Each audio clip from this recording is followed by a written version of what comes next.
Balik tayo kay Mark, sa bike ni Mark. Ang frame niya, frame set, Phoenix. Phoenix. Ah, sige, sa ilaw. Ayan, Phoenix, yung frame niya. Yung suspension fork, anto. Oh. M series. Yung gulong 27.5. Anong brand? Phoenix din. Mataba yung tire. Phoenix din ang handlebar.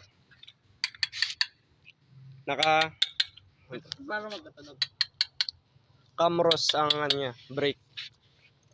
Tsaka yung shifter niya, ano ba to? Ano yung skillful? Saddle niya, walang brand. Seat post, naka anong Phoenix din, Phoenix.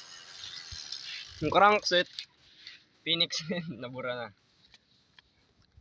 Hydra. Naka Shimano Torno yung Ito pala yung Hydra to, derailleur. 27.5. Derailleur, walang brand. Ito pala nakikita. Cogs, Shimano, 8 speed. Ay sa kanya pala, 6 speed yun sa kanya. So ito yung ano na to. Ano yun? Camros yung ano niya. Pangalan ng brake. Naka-disc brake na yan. Tsaka may stand. Ano pa ba? Seat clamp. Phoenix din. Ano pa? May ilaw. May ilaw pala. Ayan, may ilaw yan. May ano, busina. Ayun, ano pa? Headset, walang brand. Ay, yung stem, Phoenix din. Ay, ito sabi ko na ata. Ayan, quick release. Quick release. Tsaka may ano, battle cage. Ay siguro dahil mahina to, dahil ito rin sumasabay yung ilaw. Hindi ito, paputunog.